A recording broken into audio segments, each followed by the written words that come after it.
Hey folks, Michael Mann with Michael Mann Security Services. Welcome to the Church Security Minute, and we're going to talk about de-escalation considerations. All right. Hey, if you want to get a hold of us, you can get us at contact@michaelmannsecurityservices.com, or you can call me directly at 615-956-3912. And if I don't answer, just leave me a message. This is my direct line. Be glad to talk to you. Okay. So let's talk about church security. We're talking about volunteers for most of you folks. People that aren't licensed, maybe they've never had de-escalation training. So let's talk about the first element, which is use of force. Folks, most of you guys are volunteering. Some of you guys may or may not be working under guard cards in your state. The majority of states don't require that. So let's say you're volunteers. But even though you're volunteers, this is important. First of all, let's recognize the categories of force. That's the first step in de-escalation, especially for your volunteers. There's deadly force, any force likely to or intended to cause death, serious bodily harm. And then there is non-deadly force, which is the most likely force you're going to use in your church or house of worship, which is any force not likely to cause death or serious bodily harm or injury. Okay, so those are the two categories. Now, if you're out of the state of Tennessee, if you're somewhere else, the definition may be a little different, but pretty much it's defined as the same. So some wording may be different. Your state may use like serious bodily injury, or it may be lethal force and non-lethal, but it's the same, okay, legally. All right. So remember those two categories, and your ministry members, your volunteers, should be trained in both, and they need to understand what those categories are.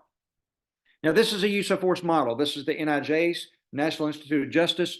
I'd tell any volunteer security team out there, any ministry, do not copy what law enforcement does. Don't do that if you're looking for a use of force model. A use of force model is a guideline that you can use that tells your security team members or ministry how much force that can be used in a given situation. So it's, it kind of creates a standard, or, that's what the guideline's designed for. This is all going to be based on not what the police do. It's going to be based on your team's training or your ministry's training and the tools that they have. Okay. So this model may not apply because you may not be trained. Your folks may not be trained in empty hand control. Maybe then in the state you're in, you can't carry less lethal. Or maybe your team is not armed. So, or they don't have a lethal option. So use of force models are always going to be based on what the resources you have, the legal requirements, and then the training. Okay. But if we had this model, let me show you where de-escalation lives here. So first three steps: officer presence, or the person's presence; verbalization; empty hand control. Officer presence, or your volunteer's presence, is when they are there present, they're watching, and their presence could actually impact somebody's motivation to do something. So de-escalation actually lives in the physical presence of the officer or the volunteer. That's why we put it on our model. Verbalization would be next. So let's say that physical presence doesn't work. So now we're going to try to persuade that person verbally to do what it is we would like for them to do. Leave the property, calmly walk out of the sanctuary, whatever the situation. And then there are two types of empty hand control. There's hard and soft empty hand control. In de-escalation, we stick with soft empty hand control. Now, soft empty hand control is we physically make contact with that. Most of the time we're looking at a passively non-compliant person where they're not being physically resistant.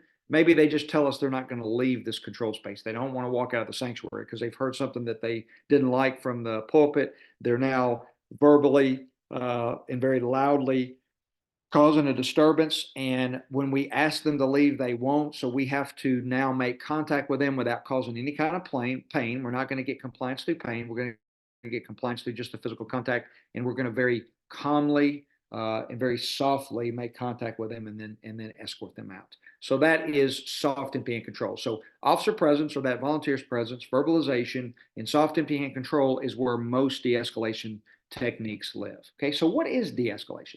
De-escalation is my ability to actually identify and manage the stages of conflict. So de-escalation is the ability to identify and manage certain stages of conflict. In general, there are three stages. It really just depends on what de-escalation technique that you attend or that you take. Okay. And with de-escalation, with being able to identify and manage it, remember, we're going to get this next. there's always communication. There's communication between at least two people. There's always going to be a sender, always going to be a receiver. There's a message there that could be misunderstood. And so understanding those dynamics is what de-escalation is all about. Now, here's what's important as far as the de-escalation techniques for your volunteer ministries, okay? So there's something in, so we have verbal communication, nonverbal communication. It is important that we understand both and how they affect us and the person that we're dealing with. So there's something, let's just stick with just nonverbal. There's something called proxemics, and proxemics is the use of objects, clothing, our stance, personal space, whatever, to to actually, this works to get someone to do something, to persuade them to do something, but this also could have a negative impact. It could communicate in a negative way to the person that we are trying to persuade to do something like leave the sanctuary. So let's talk about this. Objects. So objects, you guys have radios. A lot of you guys probably have surveillance kits, like guys call them earpieces. And so the surveillance kit is, this object that plugs into the radio. You run it up in clothing somewhere, and then of course there's something that fits in your ear so you can hear what's going on. Okay, so that would tell somebody your security. Your radio, that tells somebody your security. Okay, so that shows that you have some authority. That could, at no fault of your volunteers, could have a negative impact on someone non-verbally based on their experience with people in authority. Clothing. I'm not a big, uniform guy for security in churches. I would much rather be plain clothes, fit into the environment like executive protection. But sometimes you wear uniforms, or I've seen people with like jackets. Your jacket, if it says security or they're wearing uniforms, that is a sign of authority. At no fault of yours whatsoever. Do you mean to escalate the situation or cause conflict? But again, based on personal experience, there could be some sort of a negative impact on the person. Your stance, the way that you stand when you're dealing with somebody, we want a stable platform to both communicate from, to approach from, and also to fight from if necessary. But your stance could create some emotion with that aggressive person. And then personal space, how close you stand to somebody. There's a difference between personal space and reactionary distance. We've talked about that in the past. You can see that in some of our other videos. And if you want further training on that, you can always contact us. Okay, so we talked about what is de-escalation, why is use of force important, why you need to have some sort of a policy and a model. And of course, here's some techniques to think about and consider when you're talking about de-escalation. Okay, folks, if you want to get a hold of us, you can get us at contact@michaelmannsecurityservices.com. You can call me at 615-956-3912 directly, and I'll answer the phone. And if I don't, you can always leave me a message, and I'll call you back directly. So email or phone works, and that is my phone number. That is not an answering service. So if you have a question, please call me. And again, I'll call you back and answer that question if I don't answer on that first time you call. If you want de-escalation training, we provide that both online through Zoom, or I will come to your house of worship and provide that for your entire team. That most of these courses are short. They can be done in anywhere from about 3 to 4 hours.